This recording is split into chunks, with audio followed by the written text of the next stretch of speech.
Housing Development Program and the globe.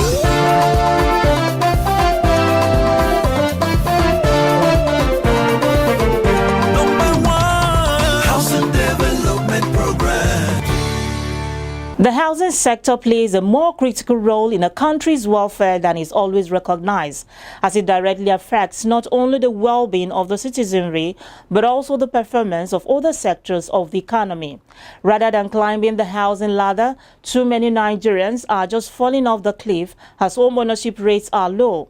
The focus on affordable housing by the Nigerian government, as well as private players, needs to increase as population growth and urbanization does not seem to be slowing down. Access to more affordable loans for all Nigerians, as well as lower cost of construction, would enable more Nigerian own homes, which would improve their quality of life. This is Housing Development, where we advocate for the provision of low-cost housing for Nigerians. As always, I am your housing diva, Fleur Annie. The news making rounds in the sector is up next.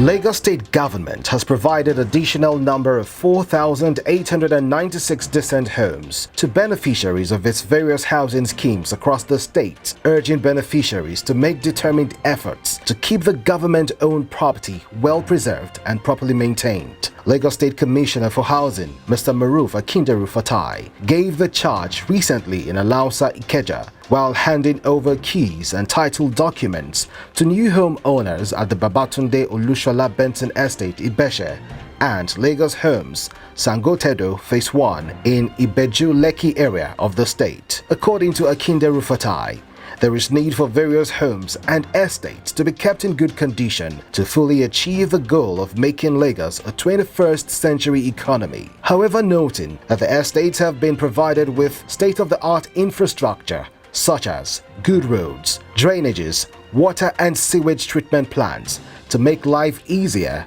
and convenient for all the new residents in line with the directives of Governor Babajide Sanwo-Olu. The Africa International Housing Show, formerly Abuja International Housing Show, AIHS, continues to be an innovative hotspot for stakeholders and investors in the real estate and construction sector due to the insights it provides into current trends, possibilities and more. The annual Housing Expo, now in its 16th edition, slated for July 25th to 28th, 2022, with over 15,000 attendees and 400 exhibitors. Expected at the show is a gathering of housing magnates, business owners and experts across various professions in Africa and beyond, as it anticipates participation from a wide range of stakeholders, including the government, private sector and development enterprises at various market levels of housing finance and industry professionals. Festus Adebayo, coordinator of the Africa International Housing Show, noted the explicit nature of the event as it allows key players in the built environment exchange ideas and gain first-hand information on the progress made by government institutions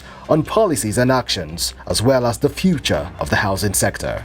The Housing Development Advocacy Network, HDAN, has congratulated presidential aspirants across party lines on their elections as presidential flag bearers of their various political parties ahead of the 2023 presidential election. This was made known in a press statement released by HDAN, noting that the successful completion and outcomes of the political parties' primaries is a clear indication that they are ready for the 2023 presidential contest. Executive Director of HDAN, Mr. Festus Adebayo, called on all parties' flag bearers to avail Nigerians their plans for Nigeria's housing sector and intentions on how they plan to achieve affordable housing delivery.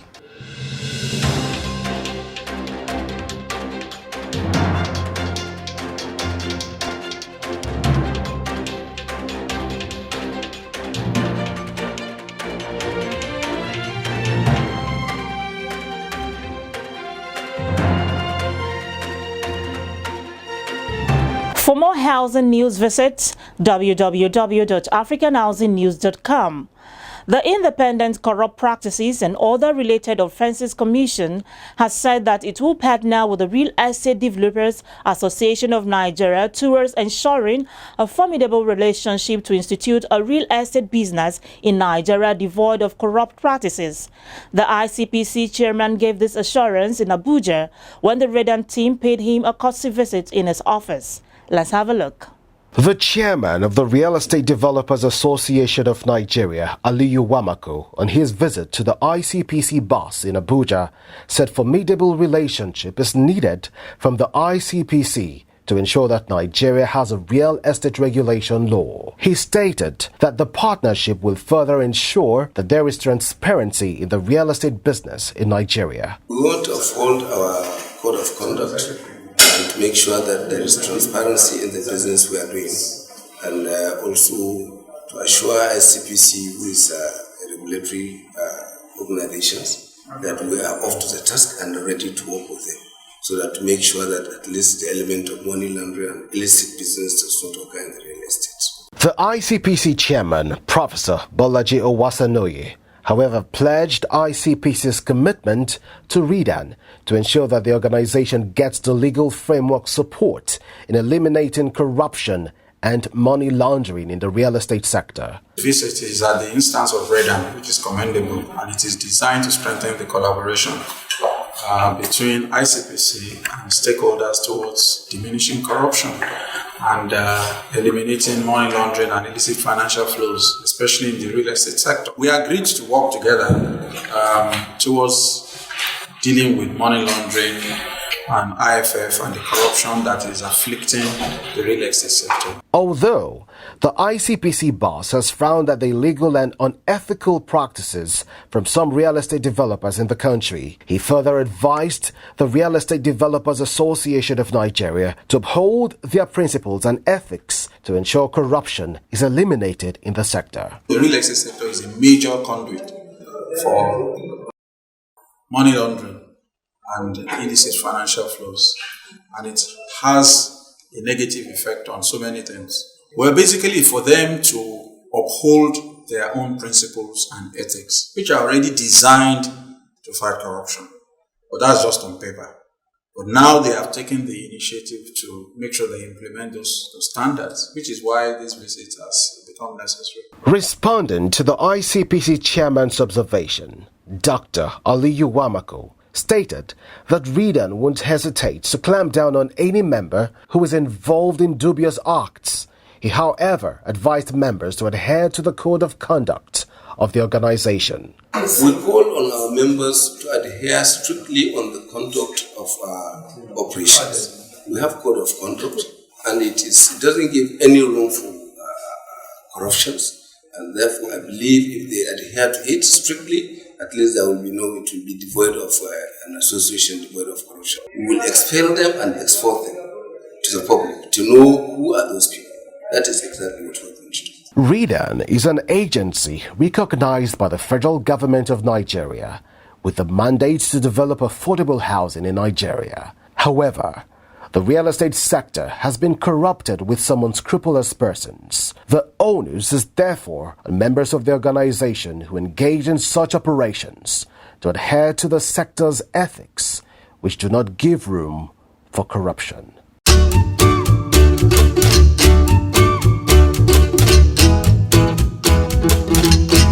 The housing show is important to us because the budget market is good for our plaster of Paris and plasterboard market, and for us what the intention of being here is to just expose the company to as many people as we can. The role it plays for our business and how we've experienced its impact is why we've come again and again and again. It's an opportunity for us to meet prospective clients and also advise people on housing and tell them about our product. For us, it was a success. Extremely happy to be here, extremely happy about the agenda. It's centric on affordable housing.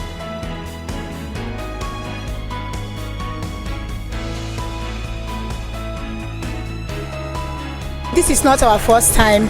We have been part of this program since 2012. and it has been so amazing. Oh, we've been at Abuja International Housing Show from the beginning. So this is 15 years, and so we've been partners in this, yes. Brought a lot of exposure to the company. I want to appreciate the Abuja Housing Show and want to tell you guys to continue doing what you're doing. The good thing is the partnership that the Abuja International Housing Show helps to create. It what makes all of this sensible. Abuja International Housing Show is a networking event basically for me, where people from different fields in the construction and building industry can come around and meet each other, network. Events like this will actually go a long way in ensuring that the gap is bridged, and that will really go a long way to also help economic development.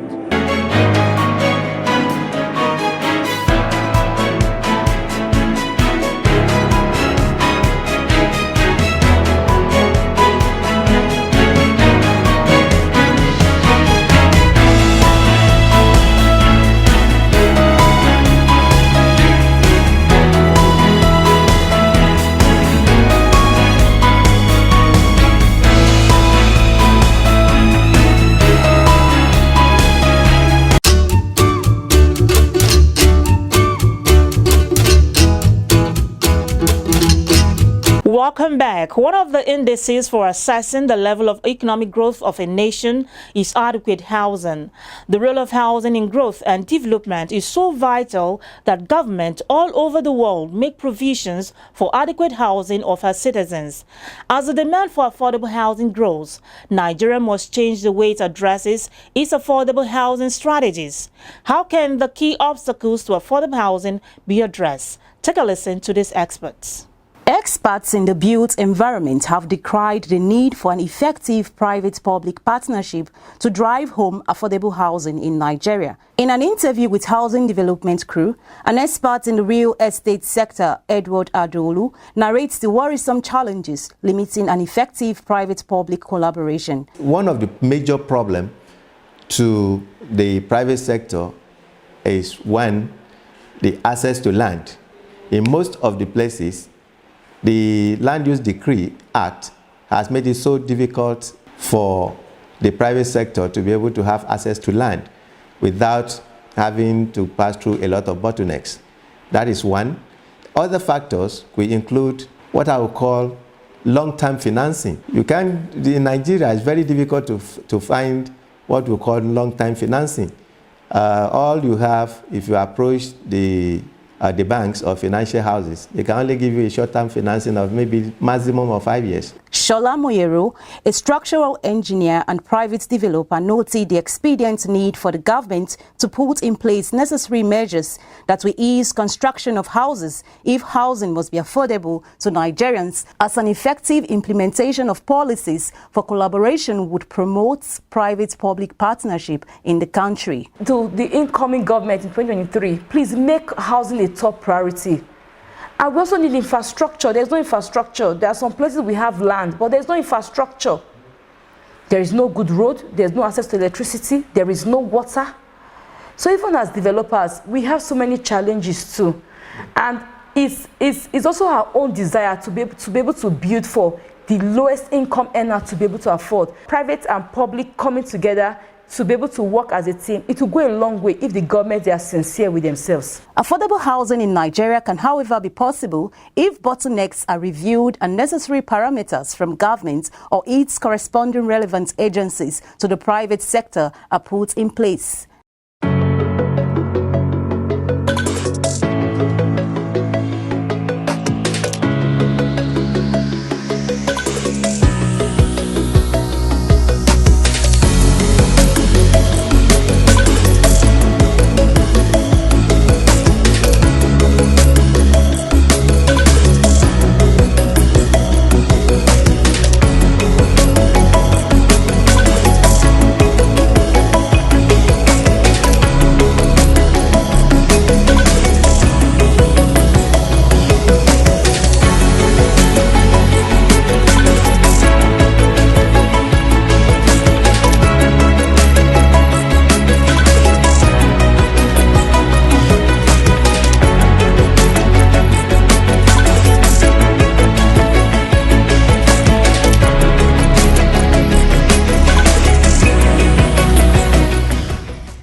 Available statistics indicate that in the last 10 years, housing production still stand at less than 100,000 units per year in Nigeria.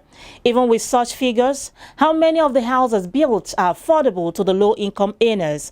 The focus of developers should not be for the high end of the society or the government, but for the people, especially the low-income earners. How can government attend to the housing needs of the masses? Let's hear from the people on Voices on the Street.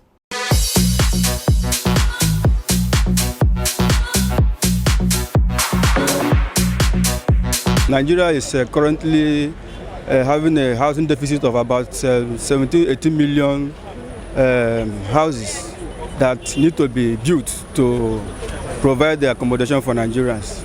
Actually, the reason for this lapses is because government over the years have not been doing enough to make provision for accessible houses to Nigerians, especially even the working class. So I think government can start now to make provisions for land, for affordable land for people to build houses. They can also make available funding for people to be able to access, especially the working class who have a monthly salary. They have to start working on strategies on land allocations and the expenditures, you know, because most places, they, inside Maitama, Gwarimpa, Asukuru, is very high.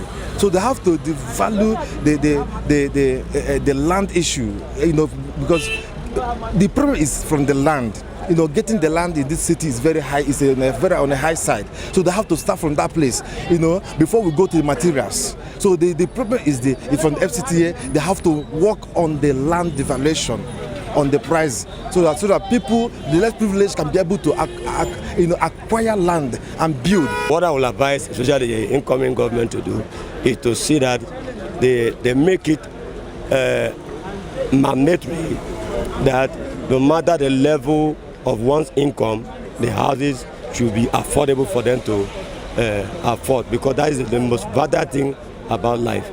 So that is the advice I can give to them. I believe by so doing, every one of us will be able to have access to a good house unit. The Ministry of Housing should, go into develop areas, give it a good layout before people start building houses. I once lived in 1004 housing estate. It will not cost government anything to build and give to the people, so that they can, also pay, in form of mortgage. The people, the company that are handling it now, they are Sherlocks. Government, they take from government and build houses that are not affordable. And so you see a lot of houses that have been built, duplexes that are not affordable. So they just remain there. And so it is for us to say that at this present state of our life, we should still be facing such challenges.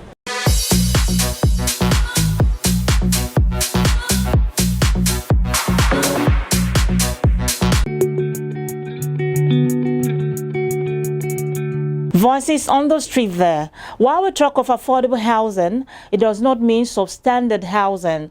The immediate past president of the Nigerian Society of Engineers and Council for the Regulation of Engineers in Nigeria, Engineer Kashim Ali, in this interview coming up, now raised the need for key players in the industry to abort every form of compromise when erecting structures. Take a listen. Stakeholders in the built environment have decried the need for an efficient and effective quality control in relation to construction of structures and buildings in Nigeria. During an interview with Housing Development Crew, the past president of the Nigerian Society of Engineers (NSE) and the Council for the Regulation of Engineers in Nigeria (Noren), Engineer Kashim Ali, he narrated the need for key players in the industry to abort every form of compromise when erecting structures, as the slightest deviation from standard could result in detrimental situation, in most cases building collapse. Once there's a collapse, it means something is wrong with the quality control, and it could be pure negligence, mistake, or abuse. For instance, there are controls for what should be the size of your foundation for every site. And every site is unique. You treat every site as a unique. Even if you are looking at an estate, every foundation is unique. It must be quality of work that has to be ascertained. The quality of the soil has to be ascertained to determine the kind of structure that can come on it. So when you have one or two coming down, it means there has been negligence on the part of the designer and the implementer. So either way, once there's a collapse, there's already a compromise of the quality. According to him, preferring solutions to curbing incessant building collapse in the country as a result of improper quality control, there was need for professionals to be given maximum control of site work as they have the prerequisite to militate against and detect any form of structural error. The best way to control that or curtail is to have professionals working on such sites. A professional who is on site knows the consequences of any compromise, because in the event of a failure, there will be an investigation. There's always an audit trail, and you can determine what happened.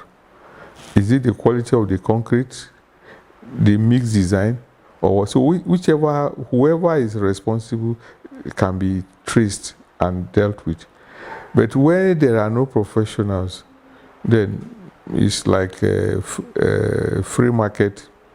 Nobody, anything goes. So the result is what you get. Investors were, however, charged to ensure they adhere to building standards, as these would better save costs, and in cases where professionals default, licenses of such operators are usually withheld as punitive measures against compromise of quality. Engineer Kashim Ali there, speaking on the need for effective quality control in the construction industry. Up next is Brains and Hammers Beach Resort, located in Lagos State. At the commissioning of the land, and as you can see, the beautiful edifice of this estate is a testament to all the hard work.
The provision of low-cost housing and identifying those at the low-income segment of the society who really need these houses is very imperative if we are to genuinely tackle the housing challenges in the country. That is it on today's episode of Housing Development. Thanks for watching. I remain your housing diva, Fleur Annie. See you soon.